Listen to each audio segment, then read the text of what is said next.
Hello, LinkedIn. Hello, Facebook, and hello, YouTube. I thought LinkedIn was not going to be able to join us at the last minute. It had them jumping out. I don't know what that was. In any case, hi, my name is Linda Murray Bullard. They call me the business plug. And today I'm going to plug you into telling your story. So, are you an interesting person? Like, do people tell you, oh, you should write a book because your whole life sequence has been something that's amazing? Well, tonight you're going to love who I have on, and you're going to see her from time to time. But before we get to that, I want to tell you if you are in need of a business plan, then please go to getthebusiness.org. That's GETTHEBUSINESS.org and schedule an appointment so we can talk about getting you a business plan. Second to that, if you would like to be on the Business Plugs Mixer, then please go to my calendar and it's on it. Same thing, getthebusiness.org, and let's talk about what you do and how you do it, and we'll get you on the show. So now that I got all the logistics out of the way, hey Sheena. Hello, business plug. How are you? I am doing good. So you've been on the show before, but we didn't Yes. spend a lot of time in digging deep in some of the things that you first of all, you're an amazing person. So please introduce yourself to the viewers. Hi, everyone. My name is Sheena Parson. I am the CEO and founder for Amend Restart, which is a nonprofit in Tennessee. I started in February of 2021. I help people that are coming home from prison. I also help the community that is unpopular or the ones that are forgotten. Our mission And so just right there, we've been having these is IT to be the issues. hands to fight incarceration. Yeah, Are you it took there? you out for a minute. It took you out for a I'm minute. sorry. Yes. So we help people that are also affected by incarceration. So, um, also, I am a published author. I have been a published author actually since I was in second grade, when I was too afraid to speak. So that's a whole nother story in itself. Yeah, other than that, I have five beautiful babies. I have been married to my amazing husband for 20 years. Um, and I am now a resident of Chattanooga, Tennessee, and we are loving our life. I love it. I love it. I love it. And so, what we're going to talk about today, and you have a lot of things that we can talk about. Let me just say that. But what we're going to talk about today is we're going to talk about telling your story. Like, Yeah. we're going to talk about the books that you've written, the poetry that you've produced, like even the songs that you sing. Like you are a creative, and so how important is it to you, or how important was it to you to tell your story? Oh, Lord. It depends on which story you're talking about, but throughout my life, I was always one of those kids that asked a lot of questions. And I always wanted to know the answer to something. I But heard you. if you grew up in the era that I did, and maybe even those in the generation before me, you were told to hush a lot and just do what you're told. But that was never good enough for me. As I grew and I started experiencing life and tribulations and pain, I realized that because the generation before my generation was told to hush and my generation was told to hush, I had no blueprint on how to overcome pain and tribulation Mm. that I had to go through in my own life. So I just realized that wasn't a way to help other people or to quote unquote how we say in our Christian walk be our sister or our brother's keeper. How can we help somebody through trials and tribulation when we don't want to tell our testimony? And the Bible Mm. says that we overcome by the word of our testimony, so and the blood of the lamb. So if we are not ready to vocalize what God has brought us through because we're afraid to tell what we have been through and what he has brought us through, then it's not helping anyone if we're keeping it inside. I know it. I know it for myself. So the book that I wrote, The Well Ran Dry Memoirs of a Motherless Child, when I wrote the book, I don't know that I was trying to help somebody else as much as Hmm. I was trying to heal, Yeah, you I know? get that. Yeah. Hmm. So it was like I was carrying this extra load of baggage, of historical Hmm. baggage, and had been carrying it since I was 9. And I just needed, um, I needed to make some room, if that makes sense to you. Like I needed to Uh, purge some things so that I could make room for some more positive things. mm, And yeah, and so somebody who's listening has a book in them, or they have a story, or they have a business, or they have something in them that they've been sitting on for quite some time and mulling over. And so, what was the catalyst or the springboard that helped you to say, okay, this is the direction I'm going to go? um, as far as my writing Hmm. or the Yes, you're incarceration writing. part. You're Well, with the writing. writing, you know what? My first book, I'm gonna tell you about the first poem I ever wrote. So the first poem that I ever wrote, I was in second grade, and like I said, I was going through some things. My father had been murdered by the white supremacists, Mm. and at the time I lived in New Jersey, and I was attending an all white school, so you can understand that I was back and forth to court. I had the family around me, and I'm hearing things as a child that white was not good, right? So I'm a Mm. black child in an all white school. I was very uncomfortable, but I didn't know white as evil because we were kids. I didn't understand that. I just knew I was missing a part of me, and I was missing my father. I knew he was killed, and I knew it was some kind of unjust, but I couldn't explain it. But the friends that I had that also couldn't vocalize their feelings were known as the kids who were special needs. Mm-hmm. So I was in the special needs clique, and I started writing instead of taking my test. So I would turn my test over and I would write. So the first poem I wrote, I didn't realize was a poem. I didn't even know I could rhyme. So I still remember to this day, they did not mean to be different. God made them that way. Why should they have to listen to the cruel things people say? And I wrote it, and I remember writing it over and over and over again. And I remember tears coming down my eyes because I didn't understand why people were so mean as a Mm. child. And Mm. now, mind you, I had just lost my father, Mm-hmm. but I'm mad inside because I couldn't defend my friends that were special, and they were white, but they had no idea what I was going through at home. Yeah. And my teacher was walking around, and he grabbed my paper and he walked out the class. I thought I was in trouble. And then he pulled me out the class and he said, "Young lady, you're going to be an author." I Well. didn't get in trouble. I didn't get in trouble for not taking that test that day. But that man, that old white man with that scruffy looking beard that other people would also laugh at because he was overweight, he helped me write my first poem. And he was the first man in my life since my father that looked at this little black girl and said, "You're going to be something great." And Uh, he published my first poem in second grade. And I have been writing ever since. And he made me he showed me my importance. And sometimes, and I will never forget that, he showed me my importance in my writing. So I guess what you're saying is right. I didn't know that I was writing to heal myself because at the time I didn't want anybody to see what I was covering my writing. I mm. didn't want anybody to see it. That was for me.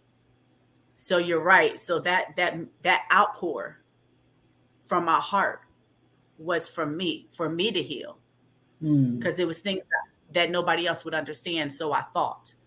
So I thought. Right.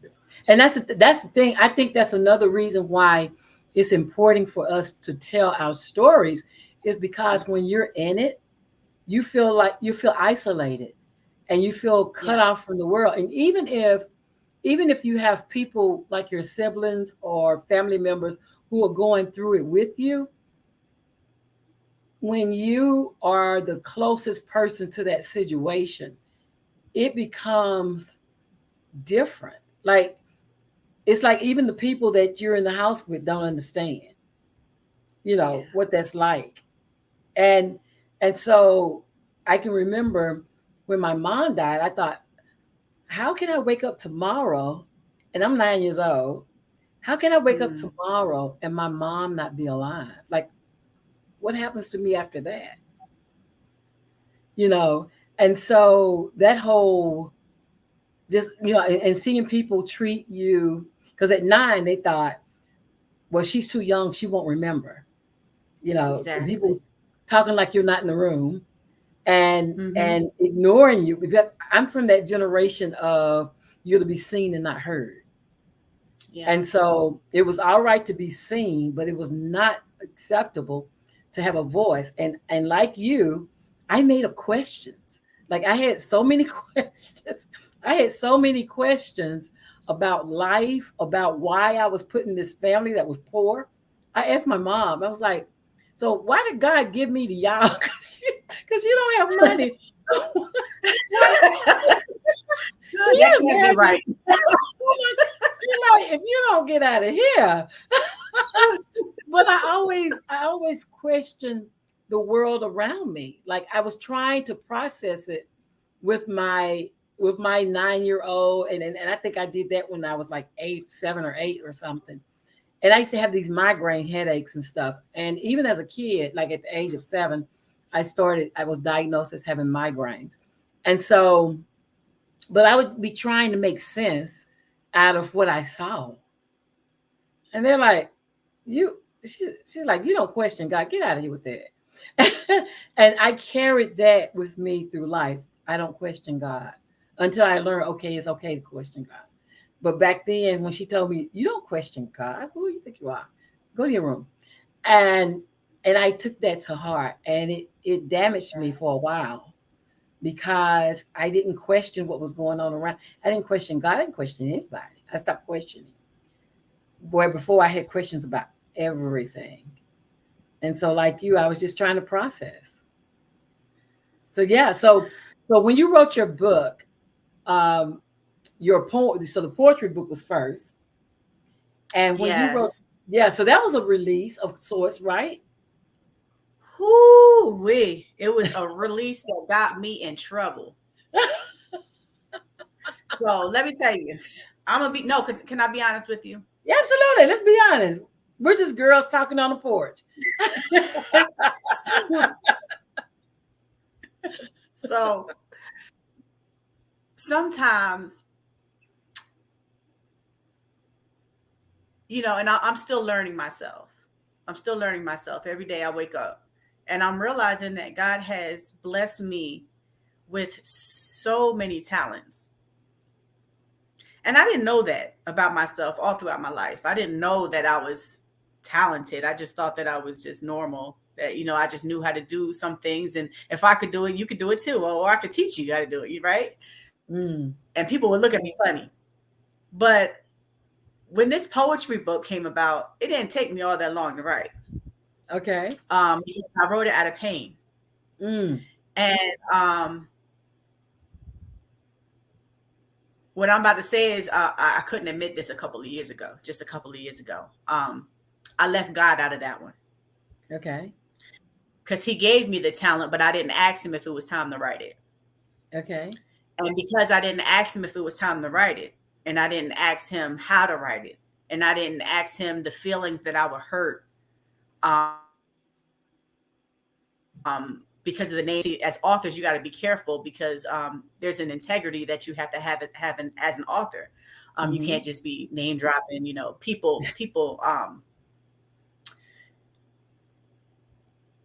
along the journey called life, you might have some relationships that fall off of you. You might have some arguments or disagreements, and then you make up, right, and move on. But when you write these names in a book, oh, it stays with you. I know. Yeah. So, needless to say, this book was pretty much based on the pain that my husband had caused me at the time. Okay. So, I was going through a lot of things that, as a newlywed, I didn't know how to articulate in words to people. Um, Not many people around me, as far as my friends anyway, were married. I was like a young mom, married. It Mm, was unpopular. Um, I was once a very popular person until I became a married mother. Um, mm, I didn't have anybody to run to. I didn't have those, when people have those cute weddings with the bridesmaids and the groomsmen. mm. People don't realize those bridesmaids and those groomsmen are actually put in place for your marriage to actually stay together. It's all cute on wedding day, but when those arguments come and you want to take your wedding ring off, those people are supposed to be there for you to pick up the phone and call. But anyway, I didn't have that. Yeah, Okay. So yeah. we abused each other. Okay. Around the time I was writing that book, it was ugly. So Mhm. there was other women involved, there was other men involved, and I didn't know how to understand the feelings that I was going through, and I did not like myself. And I put it in the Mm, book, and I put it in raw detail. You hear me? mm. I So I heard you. mean, I'm talking about it's rated R. Right. Kids can't read the book. It's rated R. Mm, Even now, I would not let my pastor read that book. mm. No. I need to find time to make a part two of that book, because that's the dark side, and I need to make the flip side because I've learned from the dark side. Yeah. In the beginning of the book, in the beginning of that book, I literally have it plastered. I dedicate this to my husband. Thank you. But the thing about it is, so you're married to a great man. Let's before I people am. go off the ledge, he's a Yes. wonderful man. He's a wonderful man today. And this is back then when Uh, both of you were younger, right? Because you've been and together how terrible. We long? were a hot mess. Yes, we were a Yeah, hot mess. We got married young. I was 18 and he was 20, 21. yeah. See, so Mm, that was we'll chalk that up to being youthful and really not yeah. having the right tools to help build, but through grace, right? Today you're still together and you have a beautiful family with your 5 children together. And so that's a Yes. very different um ending than what people would think, because they would think, oh, she wrote a Uh-huh. book, she put it out there, they, oh my gosh. But still, in telling your story, like, even though now there may be things that you think, I probably if I wrote it today, I probably wouldn't do X, right? Yeah. When I wrote The Well Ran Dry, I wanted to be as transparent as possible. And Mm-hmm. so I put things in that book that I had never talked to people about, like my family, my kids. And my son was embarrassed when it first came out. He was like, "Oh my gosh, what has she done? What has she done?" But since that time, because I had him at 14, and so since that Yes. time, he has come to realize that I couldn't tell my story without including him. And Right. and so now he's more acceptable of it, and now he sees why it had to be what it is in order for it to reach the people it had to reach. Um, you know, because even in the rawness of your first book, that becomes a guide for somebody, right? That Mm-hmm. book, those words, being able to put those words on paper is going to help somebody who is going through a very similar situation, or who has like emotions, to feel like, okay, so I'm not abnormal, like somebody Right. else has felt this way. And so Right. in that case, it was important for me to bring the rawness, to be honest and to be Yes. transparent and to say it is what it is. And that's the thing about telling your story. If you're going to tell it, you have to tell it in its rawness. And if it needs a label or a disclaimer or whatever it needs, whatever it needs to get it Yes. out there, then you do that to protect the innocent, but you just tell the story. Yeah. I think a lot of times, because we want to protect the integrity of other people, we doctor it up and dress it up so much that we dumb it all the way down, and people really don't want to talk to you about their situation any longer because they really don't feel like you understand or that you Yeah. would understand. And you're like, hey, but I understand because I actually have been there. But like you Yeah. said, if you don't really explain your whole story and the rawness of it, it becomes a lie. So what's the point? What's the point of telling Yeah. it? Because it's whitewashed, right? Yeah, And it's made into a fairy tale because then you exactly. take the realness out of it.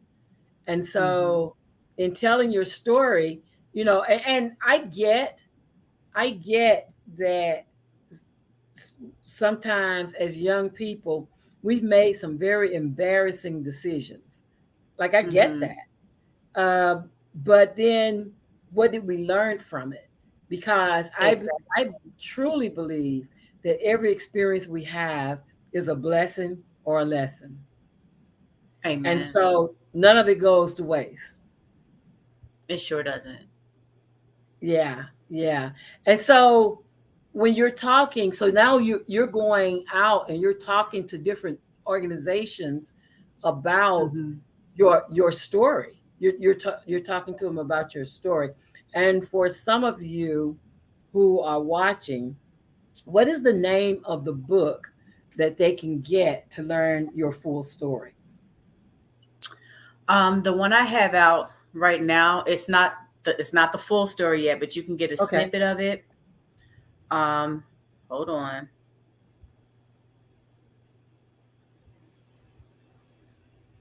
I just got a brain fart.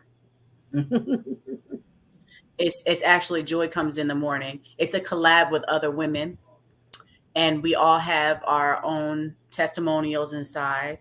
And it's a snippet of what I have been through, just a brief overview of what I've been through. It's not one particular thing, but it's an overview of my life. If you want to know a little bit more about me in detail, it's in there in poetry form because it's hard. I'm a poetic person, so it's hard for me to speak I love it. if it's not in poetry form. I've always been like that, so I love it. it's called Comes in the Morning. If you go on my website, you can purchase it off of there. Wonderful. And the website's address is in the description. So all you do is click the link and you can go to her website and get the book Joy in the Morning. Joy Comes in the It's in the Morning. morning. Yes. Yeah, yeah. So they can go on the website and get that book and learn of your story. And so when we talk about our stories and like I don't know how you wrote yours or how you processed yours in the poetry or in the snippet. What I did is I wrote everything that I could remember because mine was an autobiography as well. And so I wrote everything that I knew or that I could remember about that time period. And then it took me 7 years to go back through. As I remembered stuff, I would go and add it. Right at that time, I think Amazon was requiring 14,000 words to be a book.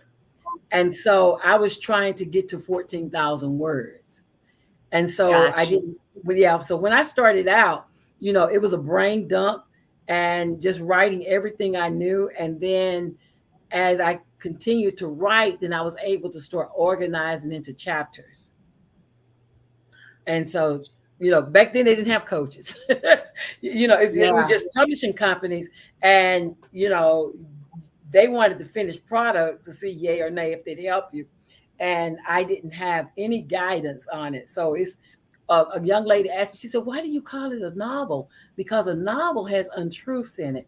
I said, "Well, it is a creative autobiography. So there's some things in there where it's like the place where it occurred or the names of the people. Like those are things that I made up. Those are fictional. They're not real." Okay. Okay. Yeah. Gotcha. So back then, and we're talking 2013, is when I wrote and published that book. When did you publish your poetry? Okay. So now, if you're asking me about the poetry book about my life, that's called Dreams Come True When You Wake Up. You can also get that also on my website. So that's Dreams Come True When You Wake Up. You can also get that off of Amazon. You can look that right up on Google. That pops right up. Um, That second one I gave you, Joy Comes in the Morning, that's the Mm-hmm. collab. That's the overview. That's the overview of Okay. my life. Um, but that first one was published in 2010. Okay. 2010. Okay. And Mm-hmm. so, did you have any assistance with producing it? No, I did that all on my own. That was my very first book. I was very proud of myself. I did have a publishing company that I went through. Okay. Um, I would never do it again because it was very expensive for nothing. And that, Because and I'm, I I'm hear that all the time. I hear that all the time. There are people that are writing their books, and they pay like $7,000. I'm thinking, what? oh yeah, The yeah, whole thing with the lawyer yeah, review and everything for yeah, mine was $1,200. yeah. It was about 8,000 for mine in Yeah, see, 2010. I've heard people do that, but I did Yeah, self-publishing with Amazon, and shout out to Amazon Kindle Publisher that's still doing it even today. They've changed some guidelines and things, but it's still, you can self-publish your work, and they have everything you need, 100% everything there. My cover, the cover that I have was not the cover that I saw in my head. I wanted the cover that I saw in my head, and I had them to produce it. And when they did that, they also submitted this as a cover suggestion. And after I oh wow. looked at it, and I was like, yeah, that's much better. That's probably more of what I wanted to look like, even though in my head I had dreamed about this book for years. Uh-huh. Like I knew I had the title since I was probably a 14, 15. Like I've had the Wow. title a long time. You want to hear Yeah. something funny? The cover of Dreams Come True When You Wake Up, when they asked me to send a picture in, because we didn't have high tech like you.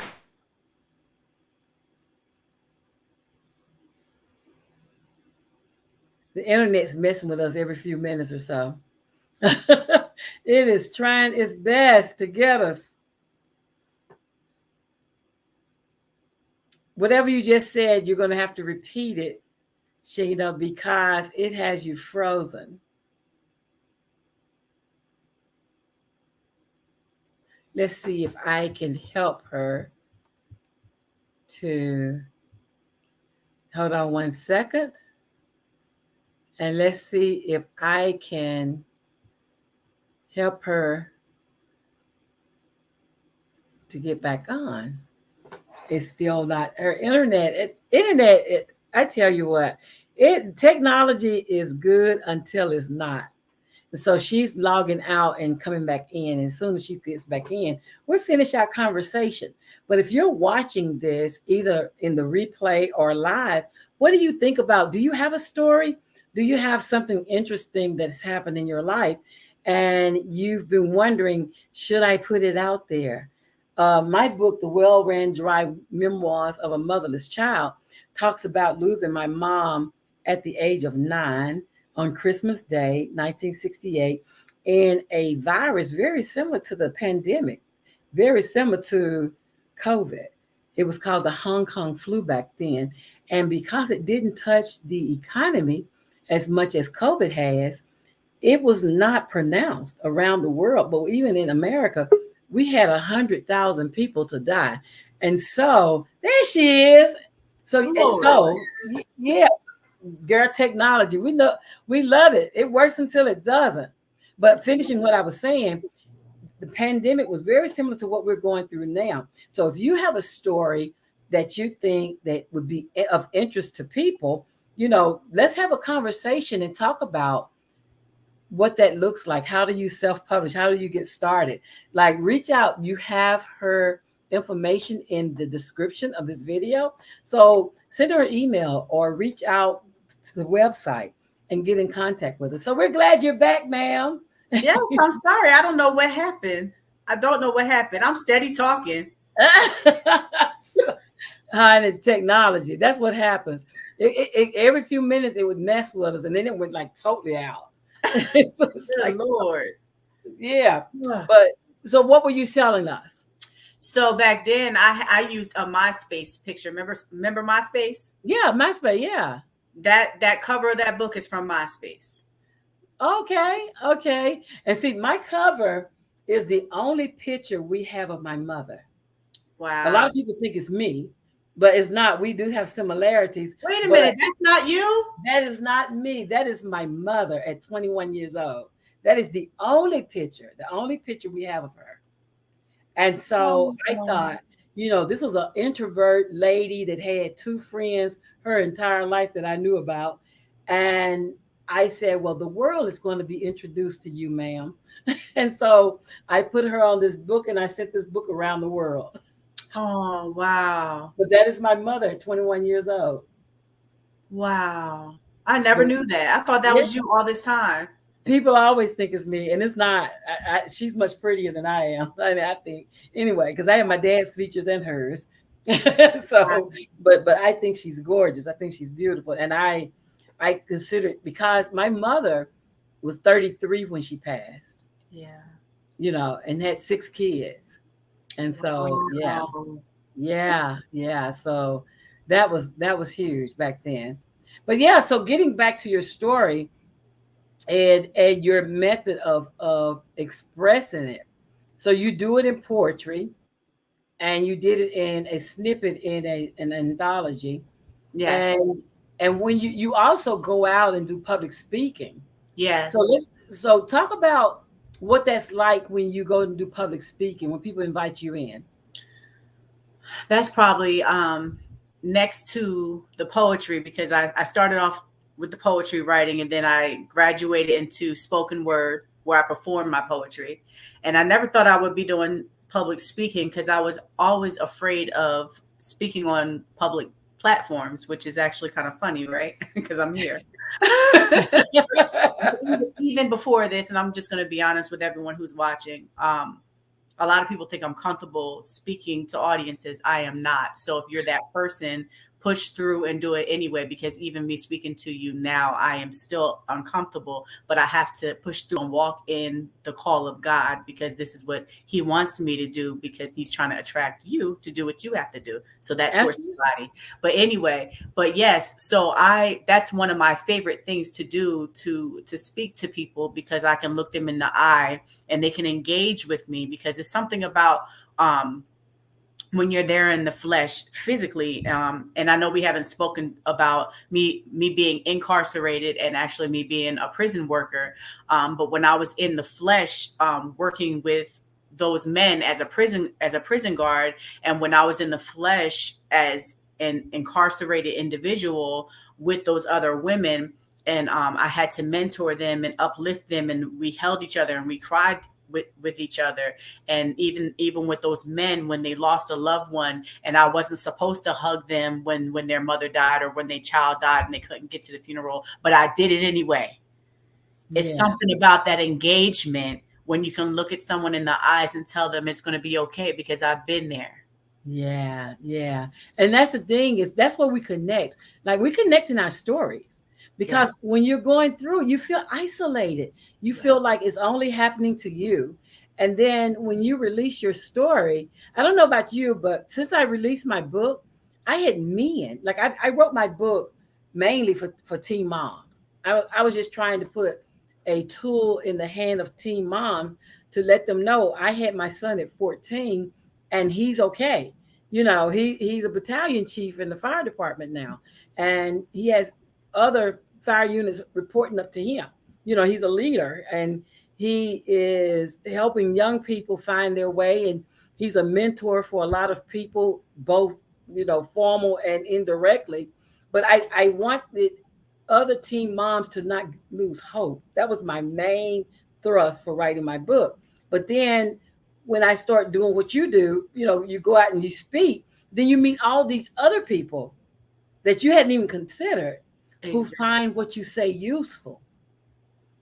And then in turn it just heals you right back again. Is it?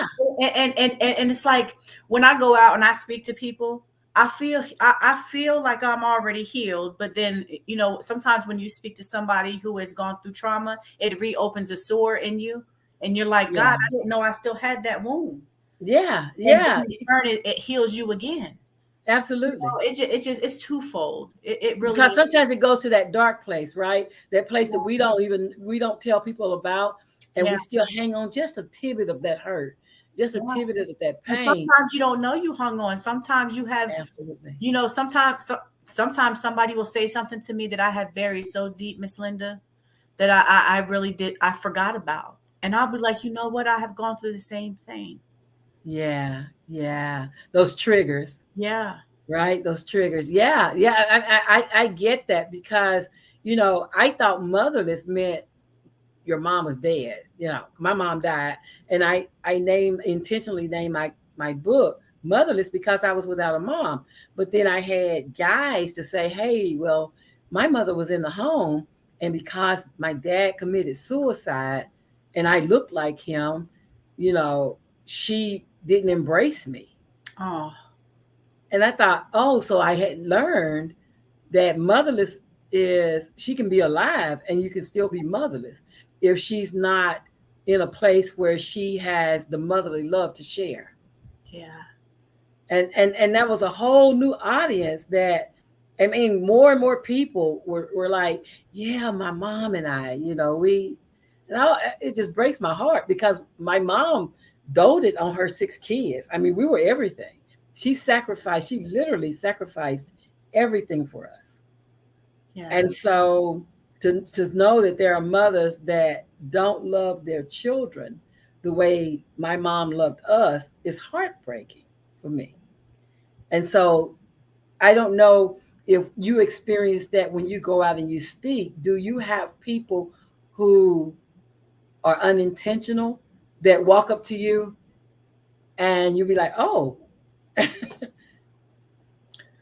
Yeah. Um, it my situation comes from so many different angles.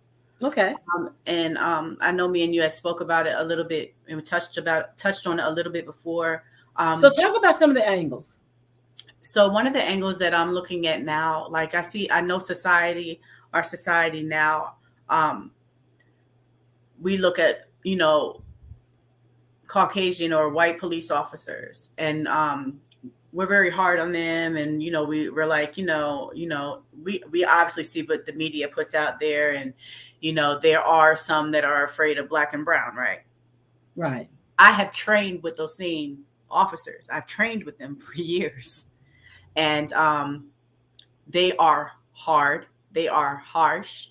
A lot of them grew up a certain type of way to have a certain way of thinking towards black and brown. I know that because I had to go through certain trainings with them. My training was hard. I remember getting tased over and over and over again in the same spots. You're not supposed to do that, for years. I remember losing feelings in my hands and my legs, and I'm just being raw and honest with you. I was a state officer. I had to go through these trainings at the state capitol. So, like, I used to go through these overly harsh trainings as not just a black individual, but as a woman individual. Mm, So, I would they would partner up with people like their size, and I would be partnered up with a big white man that was twice mm, my size, hitting pressure points, taking me down to the ground, and I had to learn how to fight. mm. And I'd be going away from my family for months with these trainings, and my husband had no idea what I was going through, and I had to fight my way to the top for Wow. years. For years, I had to endure this, and you know what? And we didn't talk about it all, but after I went through what I went through with the prison system, and I found myself at the other side of the law, I realized that it was those same individuals um, that were the real ones that were trying to find love inside the walls from the inmates. Mm, The ones that looked hard, the ones that were actually miserable, the ones that couldn't wait to get from their wives at home or their husbands at home, the ones that were itching to come see the female inmates because they're the ones that put a smile on their face. mm. But see, that's what you don't hear from the other side. And that's what I want to share, because there is a flip side to that, which when you get pulled over by them officers and then they have them harsh rock looking faces, it's not all what you think. Mm, Most of them people have either a mental illness, and I'm just going to be honest with you, they have something mentally unhealthy about their way of thinking. Mm. And half of them don't even know it because the system makes them think that the way of thinking is correct because the system tries to make their thinking that way. Mm-hmm. Okay. I remember being told that if something happened, you shoot center mass, but you write your paperwork some way else. And I'm being raw and honest right here on this live. Mm. Wow. Yes, that's what you're told as an officer. But see, these are things that we don't talk about as a society. Right. But it's time to start speaking because you know what? It does something to your mental health when another human being is telling you you shoot to kill. And then you Mm. write the paperwork and you say it was an accident. No, he moved. Wow. It does something to that person's psyche Oh yeah, I'm sure. after Yep. years. And then you're wondering why this person of a different color is pulling over a black or brown and they're afraid Mm. automatically Yeah. because they're taught to be afraid. The system is teaching them, not just their parents. Wow. So I come, I yeah, I come in contact with a lot of people like that, and little by little, I try to pick away at that because I'm like, yeah, I trained just like you. I know what you're taught. Mm. I've heard it. I was there. Wow. Wow. Amazing. It's just hard to believe. We don't know what goes on behind the scenes in a lot of situations, right? We pray and assume Yeah, that our best interest is always at the forefront of those who have sworn to protect us. But then there are situations, and that's not saying that that's every officer, because I have friends that are great officers and they do a great job, and they go every day with one goal is to get back home, but you have get to back be to their family. morally strong, Miss Linda. Yeah, If yeah. you are not morally strong and you go into a job broken, because I went into mine broken. Mm, I was not morally strong. I was having family issues. I was looking for some kind of acceptance, some kind of love. I needed friendships. I didn't have a strong family system. I was having issues in my marriage. I didn't know who I mm. was. And I was looking for wherever I could get it. I needed help. And people that I worked with 16 hours a day didn't even realize I needed it. Wow, People wow. that was in my face every day didn't realize I was screaming for help. I remember one year I tried to kill myself 6 times. Oh mercy, Nobody knew that I was hurting. oh mercy. So That's if you're morally strong, those are excellent officers. But if you're not in that mind space, man, that's why the rate for officers committing suicide is very high. mm, But when you take more time, when you spend more time in training officers and the people that work inside the prison, the prison staff, mm, how to write their paperwork to protect themselves after an incident happens, more than training on how to protect your mentality and how you should be around the inmates and so on and so forth. That's a problem. yeah, And that was the bulk of my training, how to make sure the integrity of the prison was still at high standards after an incident happened, how to write a good report, mm, more so than how to protect myself as a human being, more so than how to protect my family. wow, wow. That's mercy. I mean, I'm speechless, because I mean, this is your life and it's your perspective on what you went through, and so I hear people say, "Well, that's not been my experience," and whatever, Mhm. whatever. Each of us run our own race at our own pace, and so the things we experience, I never try to invalidate somebody else's experience, because you could be at the same accident, and depending on where you're located, you may have a very different take Yeah. than somebody else who was at the same accident and in a different position. So I never try to assess whether that is accurate or not, because at the Mhm. end of the day, it's your perspective and it's your opinion, and it's your viewpoint on what you experienced. Yeah. And so who can say that's not what it is? Right. Yeah. And that's the thing. I made sure in my book that I put that this was from my point of reference, Mm-hmm. and it does not reflect anyone else but my opinion of what I Exactly. experienced in those pages. Mm-hmm. Because who can say it's wrong? That was my perspective. Mm-hmm. That's the way I saw things Yeah. happening in my life involving me. So, you know, Exactly. it's just, and that's another thing. When you're striving to tell the actual truth about your story, you know, one young lady, we were at a book signing a few weeks ago, and she was like, my mom and some other people that she's mentioned in her book have given her a cease and desist Mm-hmm. letter about publishing her book. And she said, I don't understand why, because I'm just telling my story. A lot of times, especially when it's an autobiography Oh, or is yeah. a personal account of something, you I went to an attorney and said, this is my story. It is what it is, and had them to go through my book and to see how I can not point directly at people. That was my thing. I didn't write my book to hurt people. I Exactly. wrote my book to purge my own hurts. Mm-hmm.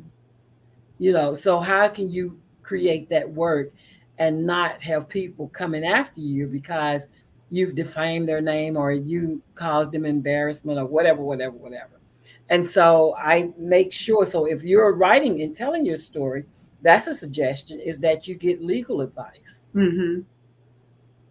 you know, especially if you're going to put names. If you put names. I probably won't put names in this next one because I really do want it. I really do want to make it more of a training for officers of the law, because I feel like they're overlooked because again we're gonna have like more segments talking about my situation more in depth, but Yeah.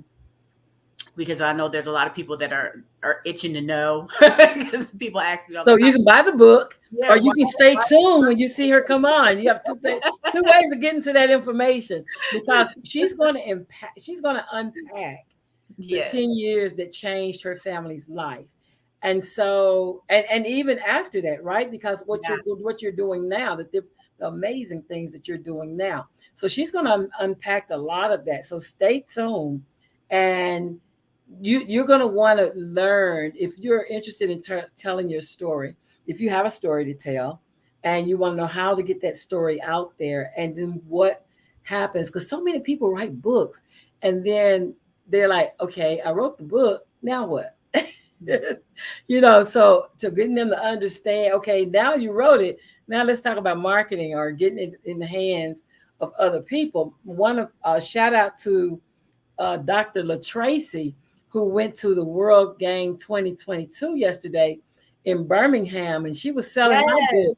I She was, saw. yeah, she was selling my books in Birmingham yesterday. So shout out to you, Dr. LaTracy, for doing that. But how do you get, how do you get your story out there? I talked to a scientist at the book fair that they had a couple of 3 weeks ago, and he talked about he came to a black book fair looking for science fiction.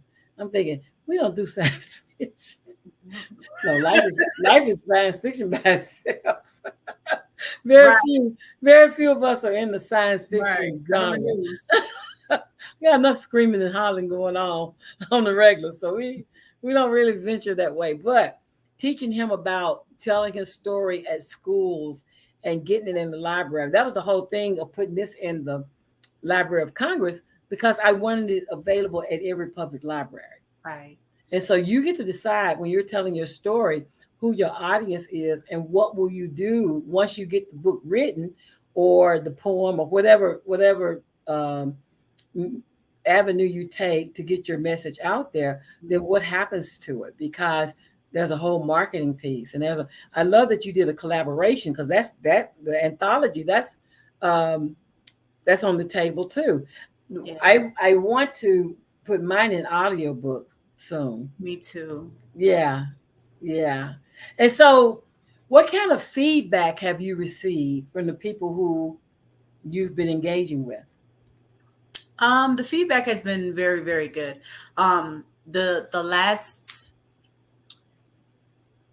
group of people that I had to come speak to was actually at a shelter.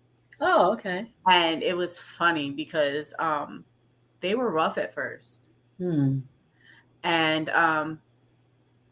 it's funny because when you think you have it together and you think, because I'm a very calculated person, and I'm very organized. So when I come to speak somewhere, I have A, B, C, and then I'm gonna hit all those points, and Mm-hmm. I'm gonna be done, right? And yeah, it didn't turn out that way. I walked in there and they were not happy to see me. Oh. And I had to sit there at the table with them for a little bit. They were very unhappy. So I thought to myself, I'm like, all right, God, what do you want me to say to these women? Because they all had the kind of same look on their face. And I had to remember where I was at. Mm-hmm. I was in a shelter. They really didn't want to be in a shelter. And so I had to ask each lady, I was like, listen, do you guys even want to be here? And that's when I found out that they're forced to go to those meetings, Mm. that it's mandatory. And Mm. I found that out. So I said, oh, that's why you're looking at me like this, because you're like, first of all, they thought I was getting paid to be there. And I'm like, no, I don't get paid for this. I'm here because I care about you. So Yeah. let's put that on the table first. Yeah. And then it was right after Mother's Day, and most of them didn't have their children. Oh, worse. So I went in that thing blind, and I thought I had it together. So Mm. sometimes there's a monkey wrench thrown in that thing, and you have to just, if you have the heart to serve people and you really love them and you really want to pull them out of that rut, and you want to let them know that the light is right there at the end of the tunnel, you're almost there, because the middle of the tunnel is the darkest, Yeah. almost there. And I almost wanted to give up, and embarrassment. I almost wanted to get up and just walk out because I was embarrassed. You know, Mm. the people over the shelter didn't tell me that this was mandatory. And Mm. I had to sit back down, and I said, you know what do you want to talk about today? And they poured out. They poured out, Mm. and I allowed them to pour out, and I allowed them to teach me, and we spoke. And then at the end, I told my story. I let them Love speak it. first. I And love you know what? The hardest thing I had to allow them do was I had to allow them to judge me. it. They Mm. see me with my slacks on, and my nice business shirt, and my heels on, and my nice purse. And that's all they see. They Mm. didn't see the woman who had a father that was murdered by the white supremacists. They didn't know the woman who had lost her sister to suicide. They didn't know the woman who had lost her mother in her 30s, when she was only 50 years old, to cancer. They didn't know that I was in an abused relationship for a long time that nobody knew about. They didn't know that I was incarcerated. They didn't know those things about me. And at the end of the day, there was not a dry eye in the room. Mm. And there was a lot of apologies being thrown around, but I had to remind them that we have to be, for women, we're really hard on each other. Mm-hmm. Mm-hmm. We will I look at each agree. other, and if you have on a nice outfit, we think you got it together. And who do you think you are? Who do you Who think are you? you? Who are you to not be injured out here? Oh, who are you? Oh, you cute, right? Look at you walking around here without a care in the world. We Mm. have to stop that. We have Yeah. to stop that. We have to just assume that, you know what, you might have had a rough day, and look at you getting up, putting on your makeup anyhow. Absolutely. Absolutely. It reminds me of that Mary Mary song, "It's the God in Me." Yeah, You know, why people look at you and they think, oh, she got a nice car, she writes checks, she does this and she does that, but they don't understand that behind closed doors you're on your knees, yeah, asking for strength to come out and do it again another yeah, day. You know, it we dress up and we put on whatever we put on, and the mask, and everything else, and then but sometimes it's not really a mask intentionally. It's just that we gather all the pieces and we make them do what they do, you yeah, know, and because we still have a heart of service and want to help people. exactly. Yeah, yeah. So that's the primary thing. Like, that's why we're here, to help each other.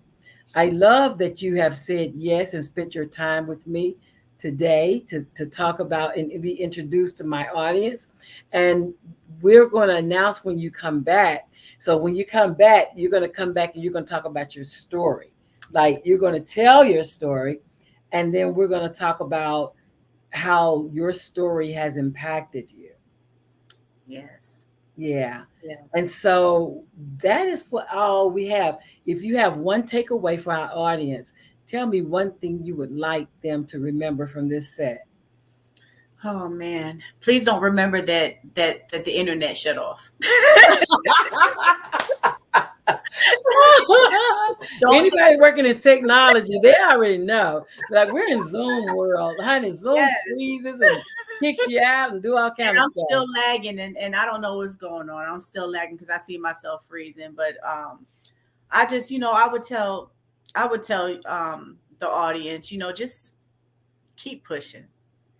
Keep pushing because even recently it's been a rough couple of months. Mm, And when I say rough, not like COVID rough. You know how like mhm.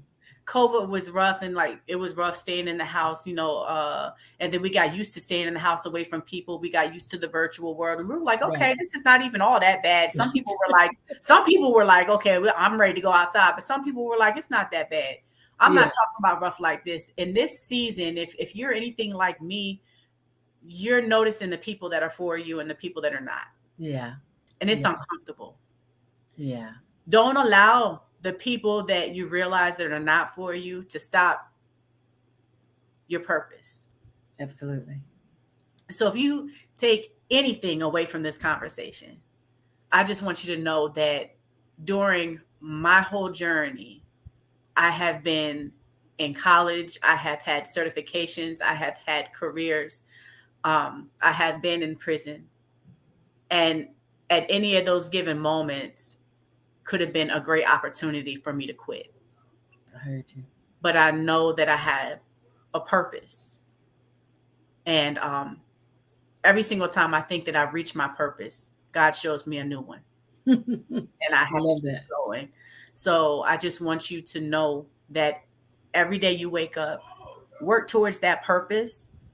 Don't worry about the people that are for you because God's going to make provision for the vision. I Absolutely. promise you. Absolutely. He never gives a vision without the provision. No, He doesn't. Absolutely. Never does. He just Well, needs your yes, baby. absolutely. Absolutely. So thank you again for your yes. My name is Linda Murray Bullock. They call me the business plug, and I just plugged you in an hour's worth of information of how to tell your story. Join us here every Sunday at 7 p.m. Eastern, where I introduce you to new ideas and new people from around the world. Thank you, and we'll see you all next Sunday at 7. If you'll hold on, let's leave. Have a great week, everybody. Have a great week.